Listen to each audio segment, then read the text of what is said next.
సరా మహారాజు తానే సమిధల్లె మారి నిలువెల్లా వెలిగెరా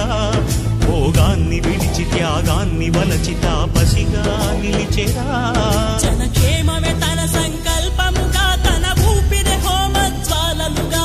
స్వర్గాన్నే శాసించెనురా అమృతమును ఆహ్వానించెనురా వానజాడతో ఈ వేళ జన జీవితాలు చిగురించేలా కాలసీమలో ఈ వేళ రతనాల ధారలే కురిసేలా కల్లు కల్లు మని సిరిము వల్లే చినుకే చేరగా జల్లు జల్లు మని పులకింతల్లు పుడమే పాడగా హరివిల్లు ఎత్తి కరిమబ్బు వాన బాణాలే వేయని నిలువెల్ల మంచు వడగళ్ళు దాకి కడగళ్ళ